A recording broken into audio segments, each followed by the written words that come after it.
Okay, so good day everyone. Today's sessions we're going to discuss about the normal distribution, or sometimes we call it as the normal probability distribution. So our learning objective of this topic is we're going to describe and illustrate a normal random variable and its characteristic. Second, we're going to construct a normal curve. Third is you're going to state the empirical rules of the normal probability distribution. Fourth is you're going to convert a normal random variable to a standard random variable and vice versa. Five, you're going to identify the area under the normal curve. And lastly, you're going to compute the probabilities using the standard random variable. A normal distribution, it is a probability distribution for the continuous random variables. It is important to study a normal distributions because there are many random variables are approximately or at least approximately normally distributed. So some of the continuous random variable that is normally distributed are the height, weight, distance, length, etc. And another thing or another importance of a normal distributions for the statistician or the data analyst, it is convenient for them to model or to illustrate the distribution or the normal distribution of the different values, especially in a continuous random variable. A normal probability distribution, it is a data distribution where the mean, median, and mode are equal, where the distribution is clustered at the center. So the mean and median mode are equally located at the center of our distribution. The probability distribution was developed by Carl Friedrich Gauss. It is also called as a normal curve or a bell curve or a Gaussian distribution. So to give the credit to the developer, the probability distribution was named after him. In our slide shows the structure of a normal probability distribution. So as you can see in our probability histogram, if we draw a curved line, it can be formed a bell shape. So that's why a normal probability distribution is also known as a bell curve because of its shape.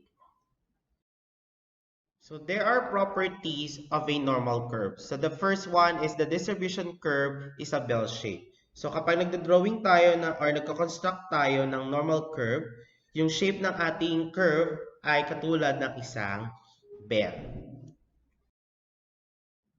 Next, second, the mean, median, and mode coincide at the center of the normal curve. So the mean, median, and mode are equally located at the center of our distribution, which is the highest peak of a normal curve. So if we draw a normal curve, the mean, median, mode, it represents as mu, which is the highest peak of the normal curve. So the number three property of a normal curve, so the curve is symmetrical about its center. So meaning, so the half curve, so drawing lang tayo ng isang normal curve. So the half curve of the normal curve is the same with the another half curve of the normal curve, or the left curve of a normal curve is equal to the right curve of the normal curve. So that's why the curve is symmetrical about its center. Okay, so the fourth property of a normal curve, the width of the curve is determined by the standard deviation of the distribution. So yung standard deviation po ng ating distribution, siya po yung makakapagsabi kung gaano ka-peak or ka-flatten yung ating distribution. Kapag ka masyadong maliit or mas lalong lumiliit ang ating standard deviation, mas nagiging peak po ang ating graph natin, katulad ng ating blue curve dito. And kapag naman po masyado naman po mataas or mas lalong tumataas ang ating standard deviation, mas nagiging flattened yung ating normal curve, katulad ng red curve natin. So kapag ang ating standard deviation ay masyadong maliit or mas lalong lumiliit, ibig sabihin, yung mga numerical values na nakapaloob dun sa specific curve na yon ay masyadong malapit dun sa center natin or masyadong malapit yung mga numerical values natin sa isa't isa. And then kapag naman ang ating standard deviations naman po ay masyadong lumalaki or mas lalong lumalaki, mas nagiging flatten yung ating curve na kung saan yung mga numerical values na nakapaloob doon ay it's either masyado siyang malayo dun sa ating center or masyadong malayo yung distance ng bawat values natin under the specific curve na yun, especially yung the red curve natin. So on the second picture naman, pinapakita dito na ang mean nila ay magkakaiba. But still, yung kanilang standard deviation are all the same, which is equal to positive 1. So dahil parehas po sila ng standard deviation, so kahit magkakaiba po sila ng mean, but still ay magkaparehas pa sila ng pagkakapik ng ating graph natin. Yung height tsaka yung width ng ating curve natin ay magkakaparehas. So, yung mean natin, nagbe-bearing po siya kung saan ang position ng ating normal curve. So, since ang ating mean for the black curve ay 0, so therefore, ang center po ng normal curve natin for the black curve is nasa 0. And then, yung ating blue curve naman po, since negative 0.7 ang mean niya, so ang center niya po ay nasa negative 0.7. So, ganun din po yung ating red curve. Ang center niya po ay nasa positive 1. So that's why magkakaiba po sila ng position, but still, since na magkaparehas po sila ng standard deviation, so magkakasing taas lang po yung peak ng graph nila. So that would be number 4 property. On the 5 properties, the tails of the curve flatten out indefinitely and asymptotic along the horizontal axis. So this is the tail of our curve. So as you can see, yung ating curve natin, pwede po siyang ma-extend indefinitely on both direction and asymptotic to the horizontal axis. Ibig sabihin ng asymptotic natin, pag sinabing asymptotic, ay yung ating tail ng ating curve, pwede po siya mag-approach closely dun sa ating horizontal axis but never po siyang mag-touch or even mag-overlap dun sa ating horizontal axis. And last property, the area under the normal curve is 1 or 100%. Ibig sabihin, the total area under the normal curve above the horizontal axis is equivalent to 1 or 100%. So since it is symmetrical, so therefore, each side of the curve has a total area of 0.50 or 50%. So 0.50 or 50% on the left side and also 0.50 or 50% on the right side. Okay? So these are the 6 properties of a normal curve. Next, so a normal curve can be converted into standard normal curve.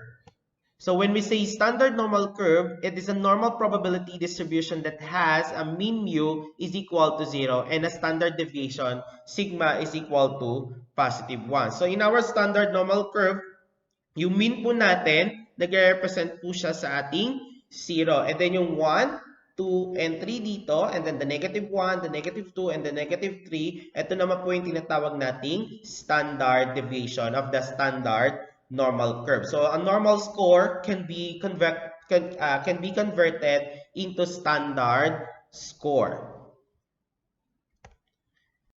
Okay, so we have an empirical rule in our normal curve. So in our empirical rule, tinatawag din po siyang 68, 95, 99.7 rule. So sa empirical rule natin, pinapakita dito yung approximate area or probability kapag ang ating standard deviation ay nag-lie po siya into positive 1, 2, 3, or negative 1, negative 2, and negative 3. So kapag ang ating standard deviation ay nag-lie into negative 1 and positive 1, so therefore the approximate area or probability na makukuha natin ay 68%. So since it is symmetrical, so we have 34% below the mean and then another 34% for above the mean. Next, if our standard deviation fall within or lie within positive 2 and the negative 2 standard deviations, so therefore the approximate area or probability is 95%. So we have 47 0.5% on the below the mean, and then 47.5% above the mean. Next, lastly, we have if our standard deviation fall to the positive 3 and negative 3, so therefore the approximate area or probability ay 99.7%. So we have approximately 49.85% below the mean, and then another 49.85% above the mean. So this is the empirical rule of the normal distribution. So like I said earlier, the normal score can be converted into standard score or the z-score. So what do you mean by the standard score or the z-score? It is equivalent value of a raw score expressed in terms of the mean mu and the standard deviation sigma of the distribution. So meaning, yung ating standard normal curve natin, yung 0 natin, which is yung mean natin, and then standard deviation 1, 2, 3, and then negative 1, negative 2, and then negative 3, nagre-represent po siya sa ating standard score. It measures the distance between or the distance of any particular raw score x from the mean in standard deviation unit. So how do we get the standard score from or how can we convert a normal score into standard score? By using the given formula. So given the raw score x, the formula for its equivalent standard score or the z-score is z is equal to x minus mu over the sigma. So wherein the z is our standard score, and then yung x is our raw score. It represents our raw score. And mu, it represents the mean. And the sigma, it represents the standard deviation. So let us apply in our given sample problem.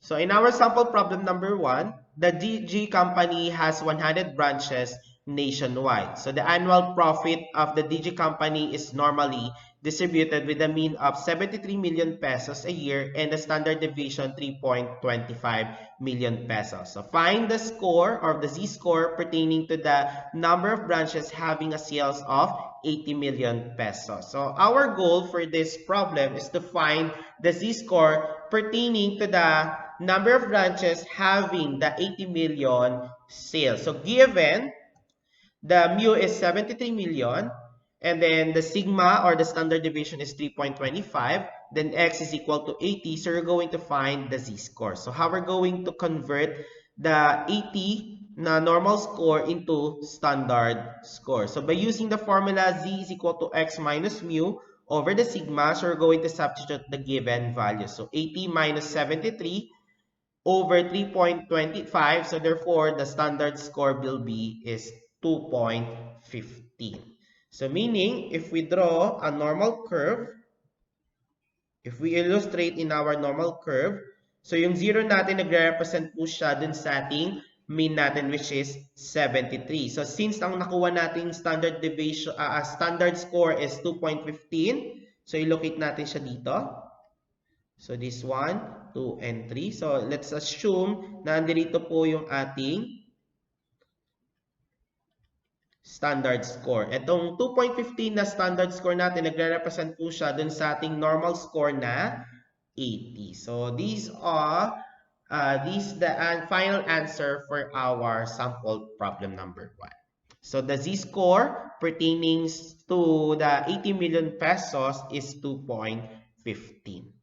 Next, for the sample problem number 2, in a population of reading scores, the mean is 68 and the standard deviation is 5. Find the value of z that corresponds to a score x is equal to 73. So again, we are trying to look for the value of z or the standard score. So given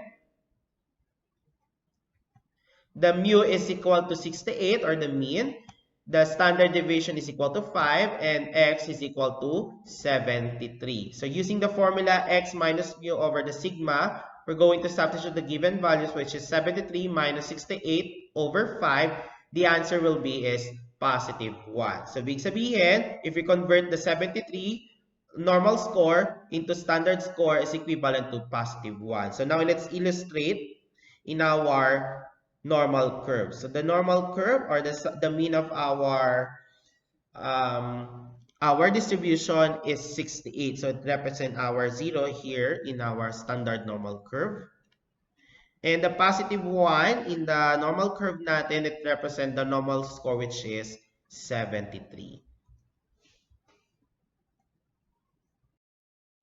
Next, on the sample problem number 3, in a population of statistic scores, the mean is 45 and the standard deviation is positive 6. So find the value of z that corresponds to a score x is equal to 39. So katulad lang din kayo ng problem where we are going to look for the value of z. So given that the mean is 45, and the sigma is positive 6, and the raw score is equal to 39. So by using the formula z is equal to x minus mu over the sigma, so we're going to substitute the given value, which is 39 rather, 39 minus 45 over the sigma, which is 6. So the answer will be is negative 1. So if we convert the raw score or the normal score, which is 39, into standard score is equivalent to negative 1. So if we going to illustrate in our normal curve, so this is the center of our normal curve, which is represent as our 45. And then yung the negative 1 here, it represents the raw score, which is 39. Next, so finding the area of a region under the normal curve. So paano ba natin kuhanin yung area of a region under the normal curve?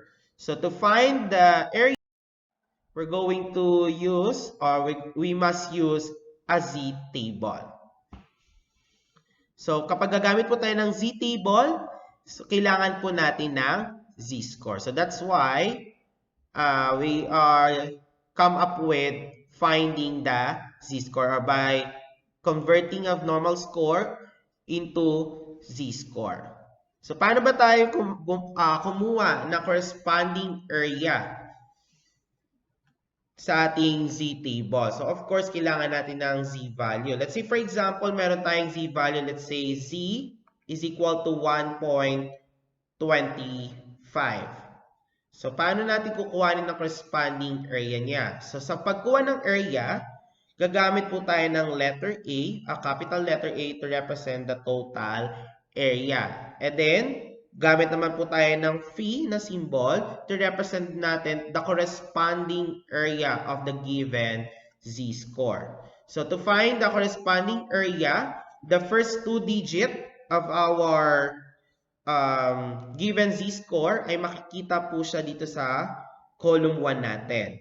Ito po siya. And then, yung ating last digit naman po makikita naman natin siya sa horizontal natin. Okay? So, kung saan po sila mag-meet, dalawa, so yun po yung ating magiging area. So, therefore, the corresponding area of 1.25, the answer is 0.3944.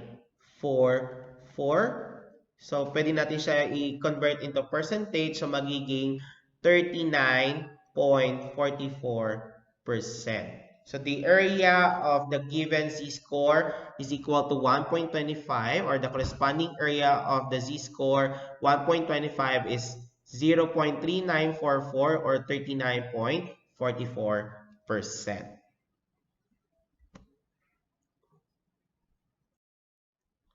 Okay, so let us apply to the another example. So in our example, we're going to look for the area under the normal curve from z is equal to 0 to z is equal to 0.25. So para mas lalo natin ma-visualize kung ano yung area na hinahanap natin, so let's graph in our standard normal curve. So yung 0 natin, nasa center na po siya. And then we're going to plot the 0.25. So let's assume na narito po yung ating 0.25. So in number one example, we are looking for the area from 0 up to 0.25. So ito po yung area na gusto nating hanapin. Ano ba yung area na mula kay 0 hanggang kay 0.25. So, kung babalikan natin yung z-table natin, ang corresponding area lagi ng ating 0, z is equal to 0 ay 0.00 na po siya. So, now, meron po pa tayong isa pang kuhaning corresponding area, which is yung ating 0.25. So, to get the area of number one example, we're going to use the capital letter A, and we're going to find the corresponding area of the 0.25. So, kung using the z-table, the corresponding area of 0.25 is 0.0987 or 9.87%. So, that would be the total area of number one example. So, next, number two. So, we are looking for the area from z is equal to 0 to z is equal to 1.23. So, let's graph our z-score. So, ang 0 natin ay nasa center na ng ating normal curve or the standard normal curve. And yung 1.23 naman is naka-between siya kay positive 1 and negative 2. Let us assume na dito po yung ating positive 1.23. Ayan. So, this is the region under the normal curve na gusto nating kuhanin na area. So, para makuha natin yung area niya, so, ang gagawin lang natin by using the z-table, we're going to look for the corresponding area to 1.23.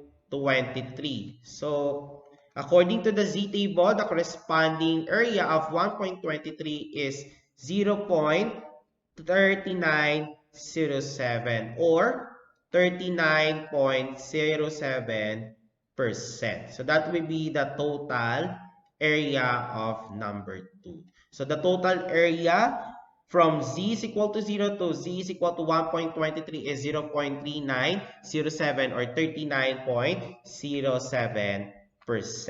And lastly, we're going to look for to the area from z is equal to 0 to z is equal to negative 1.23. So let's graph the 0 and the negative 1.23.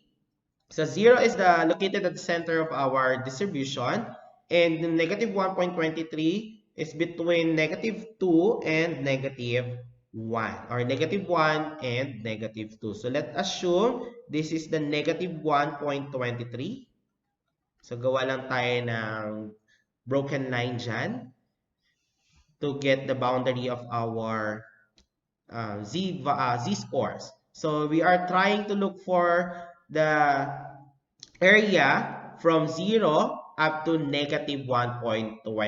So since it is symmetrical, so the normal curve is symmetrical, the corresponding area of the positive z-score is also the corresponding area of the negative z-score. So therefore, the area of from 0 to negative 1.23, or the corresponding area of the negative 1.23 is also equal to 0.3907 or 39.07%. So that would be the final answer for this item. Let us have the sample problem number 4. So determine the percentage of the branches of ABC company with a profit of 79.6 million pesos, assuming that the standard deviation is now 6 million pesos and the mean is 73 million pesos. So our goal for this problem is we're going to get the percentage of the branches of the ABC company having a profit of 79.6 million pesos. So given that our mean is 73 million and our standard deviation or the sigma is 6 million and the raw score is equal to 79.6 million pesos. So to get the percentage, so you're going to convert our raw score, which is 79.6, into standard score. So using the formula, z is equal to x minus mu over the sigma. We're going to substitute the given value, which is 79.6 minus 73 over the sigma, which is positive 6. So if we're going to get the z-score, it is equivalent to 1.10 or 1.1. Now, after you get the standard score, you're going to get the area for you able to get the percentage. So to get the area, we're going to get the corresponding area of 1.10 or 1.1. So using the z table, the corresponding area of 1.10 is equivalent to 0.3643 or 36.43%. So that would be our final answer. So there are 36.43% of the branches of the ABC company with a profit of 79.6 million pesos. So this is our final answer from number 3. So if we going if we, the number 4 problem. So if we're going to illustrate in our normal curve or the standard normal curve, so our center is the mean, which is 73, and our standard score is 1.10, so in between 1 and 2. So let's assume this is 1.10. Boundary lang natin siya. Ayan. So the area from the mean to 1.10 is 36.43%. So yung 1.10 na yan, nag-represent po siya dun sa ating raw score na 79.6 million. So next, let's have the sample problem number 5. Suppose that 1,000 students took a math examination, wherein the maximum score that they can obtain is 100. Their average score is 70 with a standard deviation of 5. How many of the students obtain a score from 70 to 85? So our goal in this problem is you're going to get the number of students who obtain 70 to 85 score. So there are 1,000 students who took the math examinations, and the given are the mean is equal to 70, which is the average score, and then the standard deviation is 5, and we have two raw score. We have x sub 1 is equivalent to 70, then x sub 2, which is equivalent to 85. So to get the number of students, we're going to convert our raw score into standard score. So we have, by using the formula, since we have two raw scores, so we have the two z-score na makukuha natin at the end of computations. So let's start with the C sub 1. So in our C sub 1, we're going to subtract the x sub 1 minus the mean over the standard deviation. So x sub 1 is 70 minus 70 as our mean over the sigma, which is 5. The answer will be the C sub 1 is 0. Okay, so yun po yung magiging graph natin. Nasa center lamang po siya. Next, let's have the C sub 2. So in our C sub 2, you're going to subtract the x sub 2 minus the mu over the sigma. Let's substitute the given values. The x sub 2 is 85 minus 70 is our mean, and the standard deviation, which is 5. So divided by the standard deviation. So to get the C, we're going to subtract 85 minus 70 and then divide by 5. The answer will be is 3.00 or 3. So the z-score or the second z-score is located at standard deviation 3. Yeah. So we are trying to look for the number of students who get the score from 70 to 85. So to get the number of students, we're going to get the area of the two z-scores. So since our z is equal to 0 is the corresponding area niya is equal to 0.00, you're going to get the area or the corresponding area of positive 3. Yan. So using the Z table, the corresponding area of positive 3 is 0.4987 or 49.87%. So to get the number of students, we're going to multiply the 0.4987 to 1,000 students. So 1,000 multiply the area, which is 0.4987,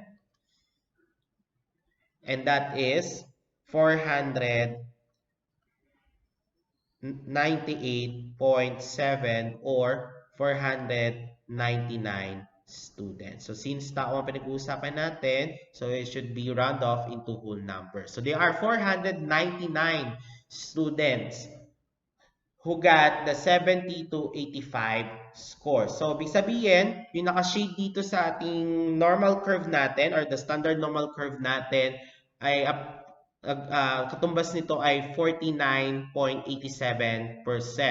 So, dahil there are 1,000 students na nag-take ng exam, so there are 499 students out of 1,000 students who got a score of 70 to 85. So that would be our final answer. Next, finding the area of a region under the normal curve within a given distance from the mean. So kanina, kinuha natin yung area nila between the mean and then the specific z-scores from z is equal to specific z-scores. Now, let's move on in finding the area. Given naman po yung dalawang distinct distance, dalawang distinct z-score natin. So, there are two rules na kailangan natin i-consider in getting the area given the two distinct z-score. So, if the two z-scores are both positive or negative in values, subtract their areas or subtract the areas. Ibig sabihin, kapag ang ating dalawang z-score natin, it's either both positive or both negative, we're going to get their corresponding areas. And then after that, we're going to subtract their areas for able to get the final area or the total area. Let's say, for example, let's say positive z and positive z. So you're going to subtract the areas. Get the corresponding areas and then subtract their areas. Next, number 2, if the two z-scores have different signs, add two areas. So it's either positive, negative, or negative, positive z-score ang given natin. Basta magkaiba po sila ng sign, we're going to you're going to add their area. So get the corresponding area of the two given z-scores and then you're going to add the areas for able to find the final area. So let us apply in our given example. Suppose we have the two given examples and you're going to find what is the area under the standard normal curve bounded by negative 1.23 and z is equal to 0.25. So as you can see, meron tayong two distinct z values na given dito. So and you're going to get the area na bounded sa dalawang z-scores natin. So bago natin alamin kung ano area niya, let's plot it in our standard normal curve. So the negative 1.23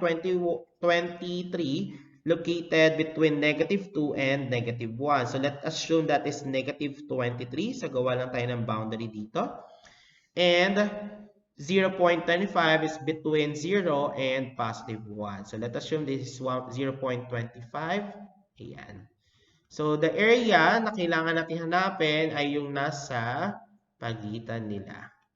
Or from negative 1.23 up to 0.25. So ano yung magiging area nila? So since, sabi nga natin, meron tayong dalawang rules, since ang ating given ay magkaiba ng sign, isang negative at isang positive, therefore, we're going to add their areas. So get the corresponding area of negative 1.23 plus the corresponding area of 0.25. So the corresponding area of negative 1.23 is 0.3907 plus the corresponding area of 0.25 is 0.0987. So therefore, if we're going to add the two areas, so the answer will be is 0.4894 or 48.94%. Next, number 2 problem. So you're going to get the area under the normal curve from z is equal to 1.13 to z is equal to 3.06. So let's graph this to z value. So let's assume that this is the 1.13 and this is 3.06. So gawa lang tayo ng boundary nila. So ito po yung hinahanap nating area. So area from 1.13 to 3.06. So since ang ating z-score are both positive, so ang gagawin natin, we're going to subtract their area. So get the corresponding area of 1.13 minus the corresponding area of 3.06. So the corresponding area of corresponding area of 1.13 is 0.3708 minus the corresponding area of 3.06, which is 0.4989. The answer will be is 0.1281 or 12.81%. So the area from 1.13 to z is equal to 3.06 is 12.81%. Okay, again, sa rules natin, kapag ka magparehas, subtract. Kapag magkaiba ng sign yung ating given 2 z-scores, ay i-add po natin sila. Okay, so let us have the sample problem 6. 50 job applicants took an IQ test and their scores are normally distributed with a mean of 100. How many applicants obtain a score between 74 and 126 if the standard deviation of their score is 20? So our goal for this problem is we're going to get the number of applicants who got the score of between 74 and 126 with a mean of 100 and the raw score is 74 and 126 and the standard deviation is 20. So there are two raw score kasi yun po yung nahanap natin. The number of applicants to get the number of score is from between 74 and 126.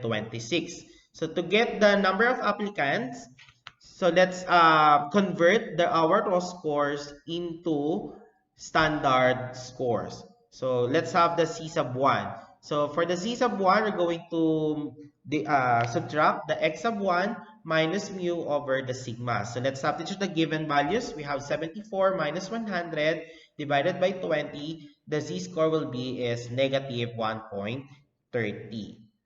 Next, for the C sub 2 naman, so let's subtract the X sub 2 minus mu over the sigma, which is 126 minus 100 divided by 20. The answer will be is positive 1.30.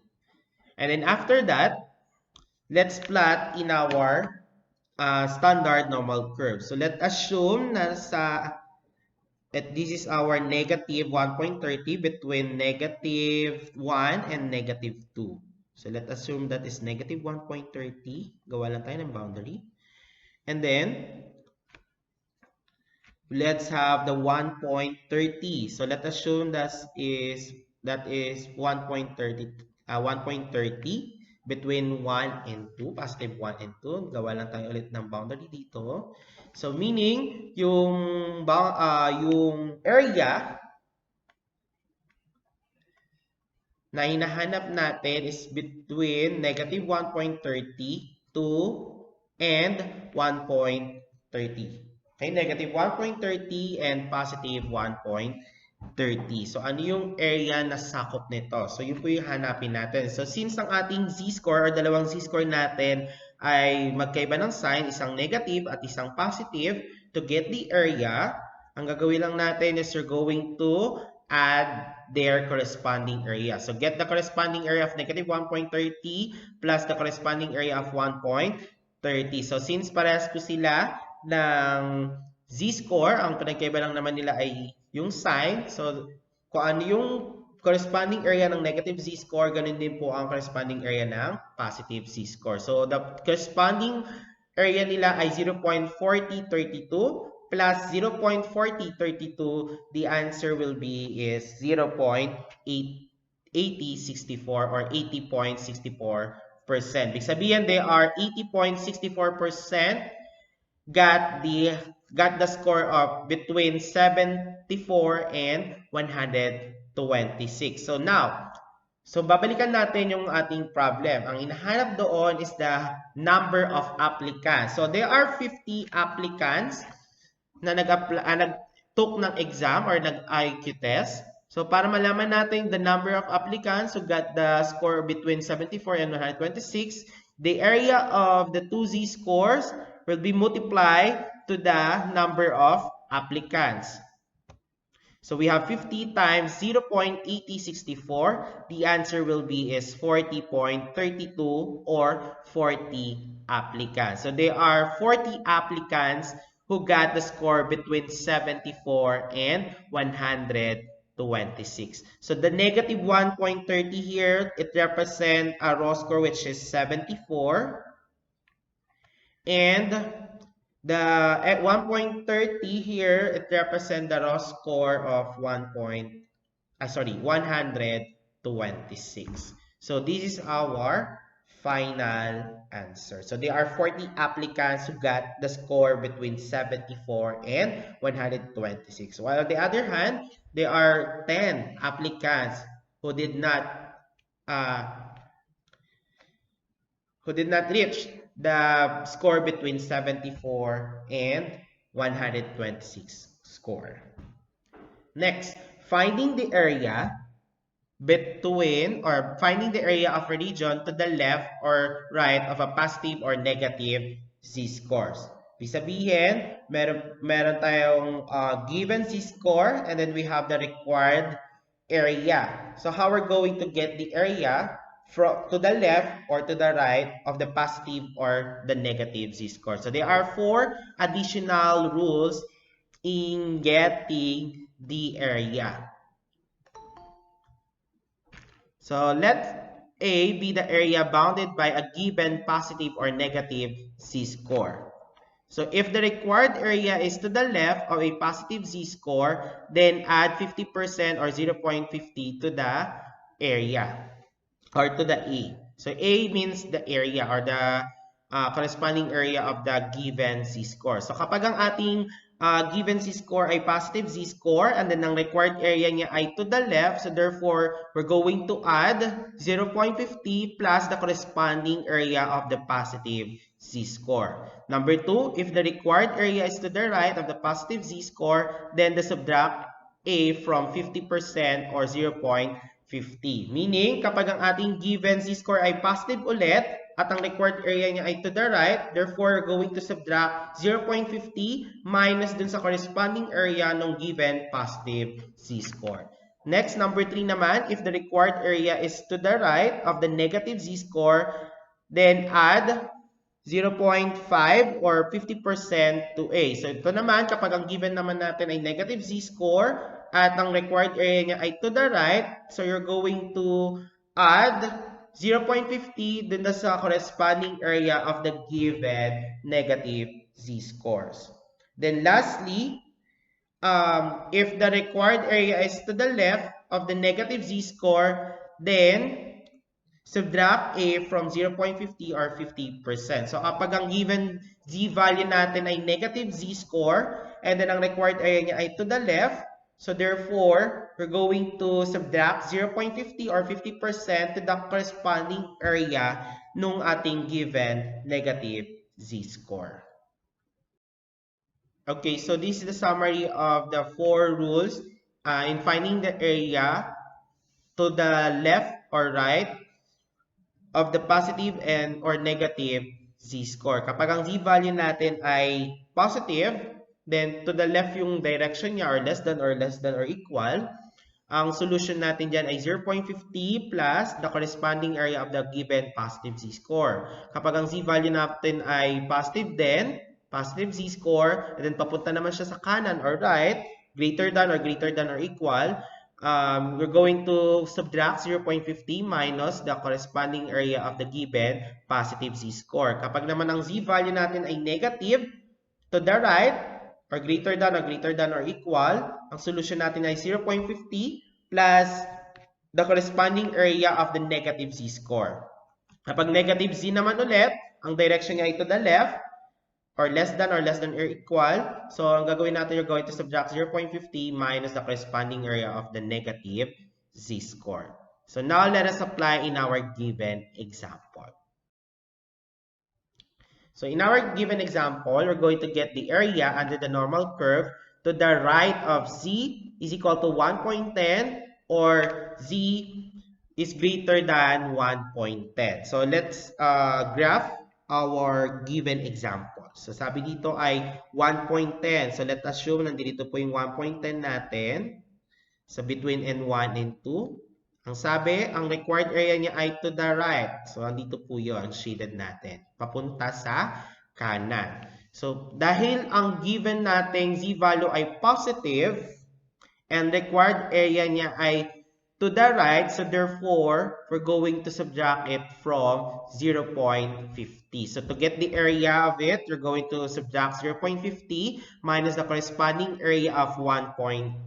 So the corresponding area of 1.10 is 0.3643. Then subtract it from 0.50. Bakit po 0.50? Kasi po ang total area po ng half curve natin ay 0.50. So that's why dun natin siya isusubtract. Okay? So 0.50 minus 0.3643, the answer will be is 0.1357 or 13.57%. So the area na bounded natin from 1.10 to the right is 13.57%. Okay? So next, number 2. To the left of z is equal to 1.10 or z is less than 1.10. So let's graph. Sabi dito ay 1.10. So let's assume andito po siya between 1 and 2, 1.10. This time naman, papunta naman siya sa kaliwa. So andito po yung shaded region natin, approaching to the left side of the curve. So yun po yung hinahanap nating area. So to get the area, so since ang ating given ay positive and papunta po siya sa left, so therefore going to add their areas. So you're going to add 0.50 plus the corresponding area of 1.10. So the corresponding area of 1.10 is also 0.3643 plus 0.50 is equal to 0.8643 or 86.43%. So obvious naman po sa ating graph na nasakop niya yung buong kalahati ng ating curve natin. And then yung remaining niya dito ay 36.43%. Kapag inad natin siya, magiging 86.43%. So the area bounded from 1.10 to the left is 86.43%. This is our final answer. Next. So find the area of the normal curve to the right of the z is equal to negative 3.05 or z is greater than negative 3.05. So this time, ang given z-score natin ay negative and to the right po siya. So let's graph negative 3.05. So let's assume nandito po yung negative 3.05 natin and papunta tayo sa kanan. Yan. So sakop niya yan. So to get the area, so since to the right po ang required area natin at negative z-score po siya, so you're going to add our area to the 0.50.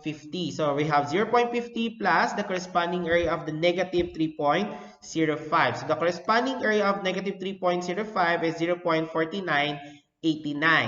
Plus 0.50 is equal to 0.9989 or 99.89%. So this is our final answer.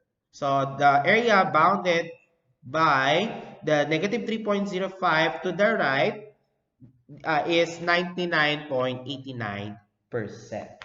Okay, so next, number 4. To the left of z is equal to negative 3.05 or z is less than negative 3.05. So, ganun ulit yung graph natin. This time naman, ay papunta naman siya sa kaliwa.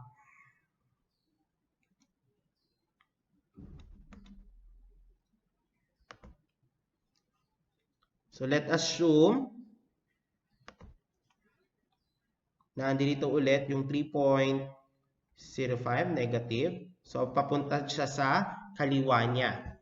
So, ang gagawin lang natin, since yung ating required areas to the left and negative yung z-score natin, are going to subtract their area. So, A is equal to 0.50 minus the corresponding area of negative 3.05. Then the corresponding area of negative 3.05 is also 0.4989. Subtracted from 0.50, the answer will be is 0.0011 or 0.11%. So, yung ating tail ng ating standard normal curve, hindi lang naman po siya nagtatapos sa 3. So, pwede po siyang mag-extend infinitely both direction. Now, class, based dun sa binigay ko sa inyo na z-table po, may naka-note dun sa baba, pakibasa dun, na kapag ang ating z-value ay tumaas sa 3.09, above 3.09, ang corresponding area niya po ay 0.4999. Okay? So, pagka naging 4 yan, 5, 6, 7 yung z-value ninyo, automatic the normal distribution curve used as probability distribution curve. So, yung normal distribution curve natin, pwede natin siyang gamitin in finding the probability. So, paano ba tayong kumuha ng probability ng ating z-scores? Okay, so ang gagawin lang natin para lang tayong kumukuha din ng area. So, let's find out the probability of the first given. The probability that the z is greater than or equal to 1.50. So, meron siyang binigay na direction. Greater than. So, kapag greater than, it means to the right po siya. So, ito po yung 1.5 natin. Sa gitna ng ating 1 tsaka 2. And ang direction niya ay papunta sa kanan. So, meaning, so, ang direction niya is to the right, then positive yung z-score niya. So, we're going to add 0.50. Positive po siya. So, you're going to subtract 0.50 minus the corresponding area of 1.50, which is 0.4332. So, 0.50 minus 0.4332, the answer will be is 0.0668 or 6.68%. Ibig sabihin, the probability of C that is greater than 1 or equal to 1.50 is 0.0668 or 6.68%. Okay? So next, number 2, what is the probability that the C is greater than or equal to negative 1.25 but less than or equal to positive 1.75? So i-graph natin dalawang z-score na binigay. So, nagre-range daw yung probability natin from negative 1.25 to negative 1.25 to 1.75. So, assuming that is negative 1.25 and this is 1.75. Ayan, malapit siya sa 2. So, ito po yung nahanap natin yung probability nila ay nasa gitna. Probability daw ng negative 1.25 and 1.75. So, since ang ating dalawang given z-value natin ay different signs, so therefore, we're going to add their areas. So, you're going to add the corresponding area of negative 1.25 plus the corresponding area of positive 1.75. So, the corresponding area of the negative 1.25 is 0.3944 plus the corresponding area of 0.4599. 1.75 is 0.4599 and then add natin silang dalawa magiging 0.8543 or 85.53%. Ayan. So, i-double check nyo lang po dun sa z-table natin, makikita nyo po yung corresponding area nila. Again, the corresponding area of the positive z-score is also the corresponding area of the negative z-score. So, yung sign nila, magiging basihan natin kung i-add ba natin sila or isusubtract. So, kung babalikan natin yung mga rules natin, kapag yung dalawang given z-score natin ay magkaiba ng sign, we're going to add their corresponding area para makuha natin yung total area nila. So since we are talking about the probability, so therefore the probability in getting the z is greater than or equal to negative 1.25 but less than or equal to 1.75. So therefore the answer will be is 85.43%. Okay, so last given natin is we're going to find the probability that the C is greater than or equal to 0.45 but less than or equal to 2.12. So 0.45, andito po siya, almost half of our 0 and 1. And yung 2.12 naman natin, let's assume na nandito po siya between 2 and 3 natin. So gawa lang tayo ng boundary. Ang hinahanap po dyan yung between sa kanilang dalawa. Okay, from 0.45 up to 2.12. So since there are two given distinct z values, so kapag dalawang given natin ay magparehas ng sign, parehas positive, therefore we're going to subtract their areas. Okay?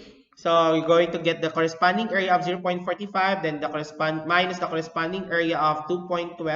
The corresponding area of 0.45 is 0.1736. Minus natin doon sa corresponding area ng 2.12, which is 0.4830. So the answer will be is 0.3094 or 30.94%. So the probability in getting the z is greater than or equal to 0.45 but less than or equal to 2.12 is 30.94%. So that would be our final. The sample problem number 6. So there are 800 students took an examination in statistics. The mean score obtained is 80 and the standard deviation is 6, assuming that the data are normally distributed.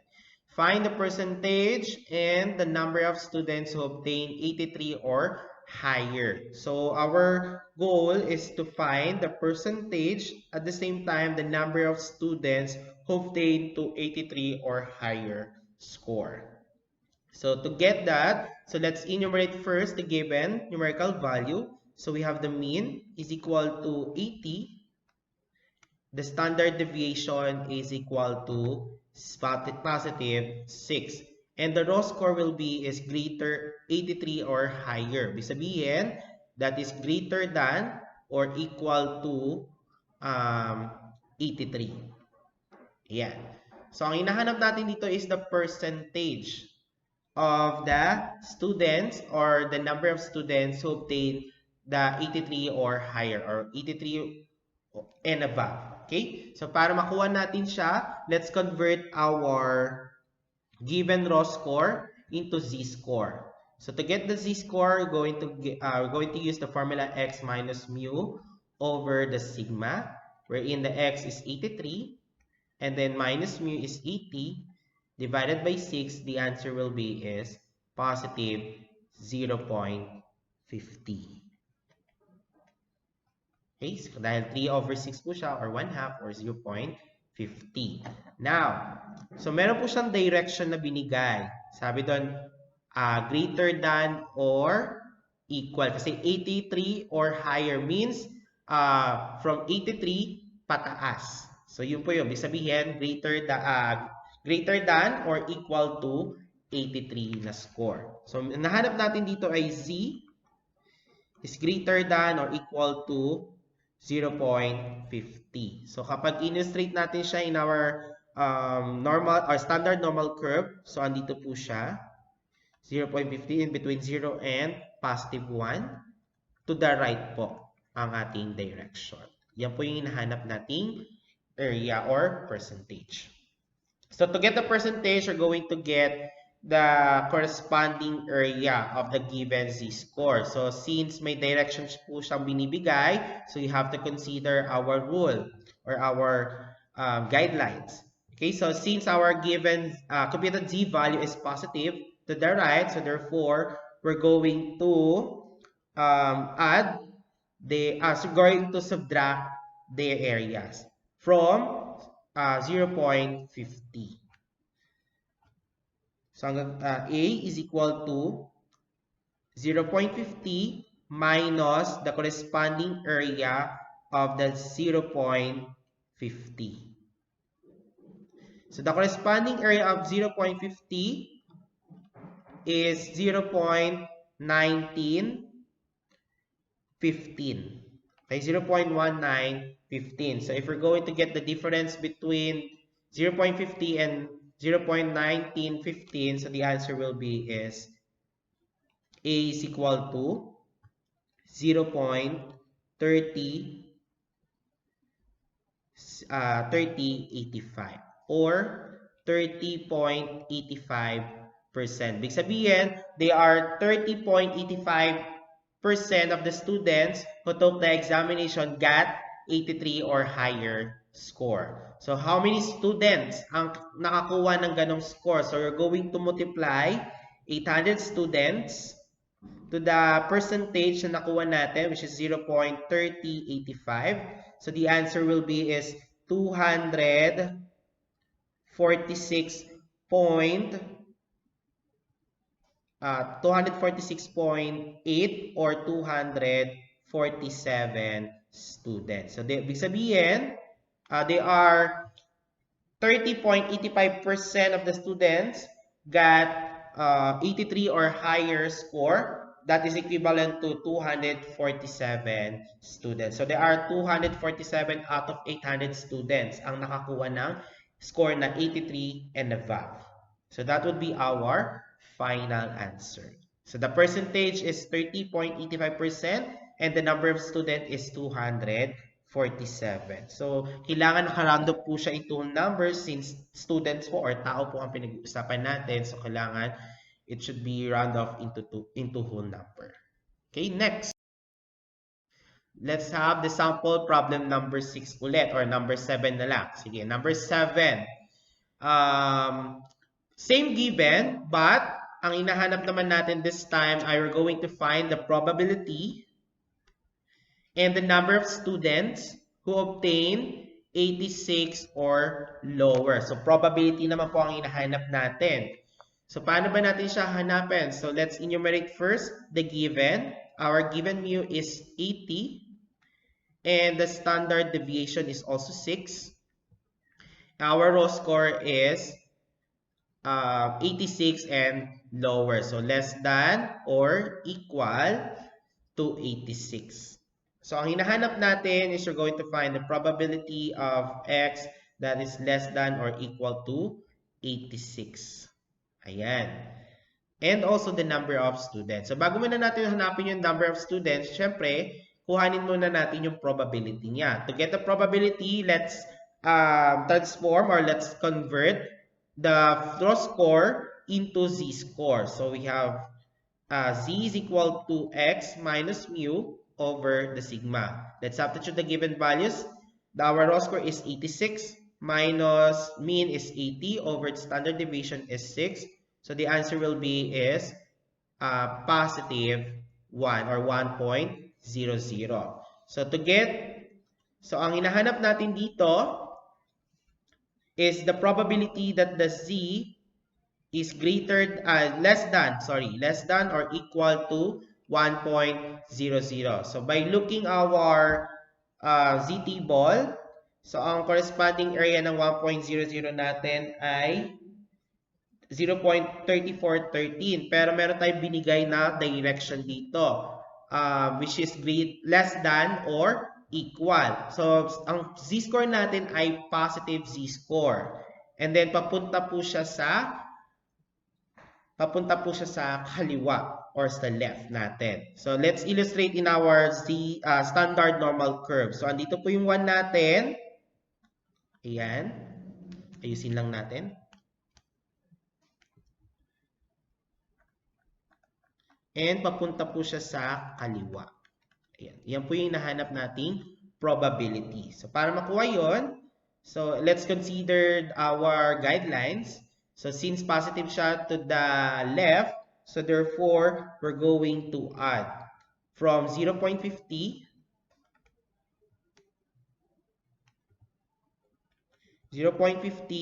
plus the corresponding area of positive 1.00. So according to the Z table, the corresponding niya pong area is 0.3413. Then add natin silang dalawa, 0.50 plus 0.3413, that is 0.8413 or 84.13%. Ibig sabihin, there are 84.13% of the students who got the score of 86 or lower.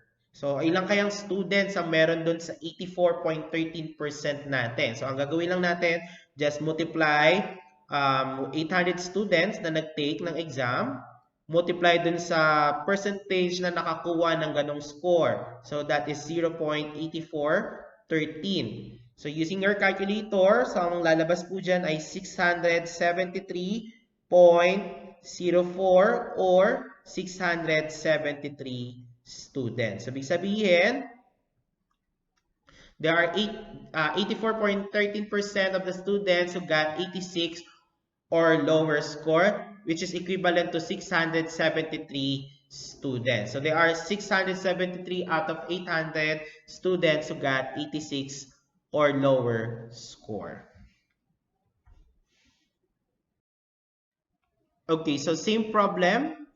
So this time, ang hinahanap naman natin is the probability and the number of students who obtained from 87 to 93. So how we're going to get the probability and the number of students? So let's down all the numerical given. We have the mean is equal to 80 and the standard deviation is still positive 6. And our raw score is the x of 1 will be the 87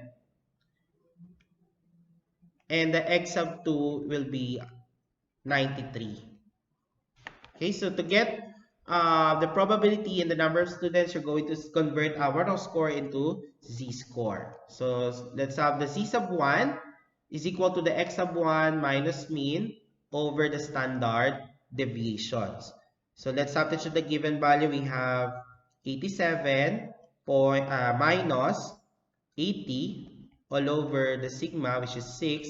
The answer will be is 1.17. So the c sub 1 is equivalent to 1.17. So let's assume nandito po yung 1.17 natin. Okay, sa ating standard normal curve. And this time, we're going to get the z-score with the given raw score is 93 naman. So z sub 2 is equal to x sub 2 minus the mean over the standard deviation. So we have 93 pala, kasi yun po yung raw score natin. 93 minus 87 divided by 6 is equal to 2.17. Okay, so let's assume na dito po yung 2.17 natin. Ayan. 2.17. Now, para makuha yung probability nila, so ang hinahanap kasi din natin is yung probability that the z is greater than or equal to 1.17 and less than or equal to 2.17. Ibig sabihin ang hinahanap natin yung probability na ang students na nakakuha ng score from 87 to 93 or in our standard score na 1.17 to 2.17. So since magkaparehas po sila ng sign, which is they are both positive, therefore we're going to subtract their corresponding area. Yeah, kasi yung process ng pagkuha ng probability is the same with kung paano tayo kumuha ng area. So the corresponding area of unahin natin yung 2.17 since siya yung pinaka-highest na z-value. Pwede nyo naman siyang unahin yung 1.17. Ang ano lang dyan, kapag nauna kasi yung pinakamaliit na z-score, tendency na makakuha kayo ng negative area. Para maiwasan natin yon, unahin natin yung pinaka-highest na z-score. So corresponding area of 2.17 minus the corresponding area. Pag kasi addition, wala namang problema. Pero kapag subtraction kasi, kapag medyo baliktad yung given natin or yung pagsusubtract natin, tendency magkakaroon tayo ng negative area. So para maiwasan yon, unahin natin yung pinakamalaking C-value. Okay, so 2.17 minus the corresponding area of 1.17. So according to the Z table, ang corresponding area niya ay 0.4850, yung ating 2.17 minus yung corresponding ni 1.17, that is 0.3790.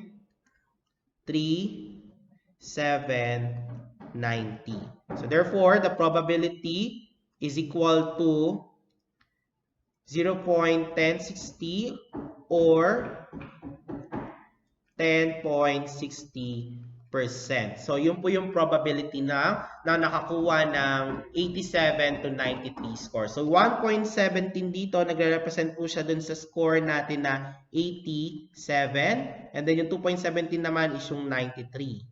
Ang mean natin is yung 80. So, ang difference nilang dalawa is 6. Yung, ibig sabihin, kung 80 yung ating mean at yung standard deviation natin ay 6. Therefore, yung standard deviation na 1 dito, ang equivalent yan ay 86. Kasi 6 po yung pagitan nila. So, yun naman, medyo accurate naman po yung ating graph natin. So, to get the number of students who obtain that score is we're going to multiply the 800 students by the probability na nakuha natin na 0.1060. So, the answer will be is 84.8 or 85 students. Ibig sabihin, they are 10.60% of the students who got the score of 87 to 93, which is equivalent to 85 students. So that would be our final answer. Again, among the 800 students, there are 85 students who got 87 to 93 na score, which is equivalent to the 10.60%. So thank you very much for listening in our discussion. I hope ay may natutunan kayo. Thank you and God bless you.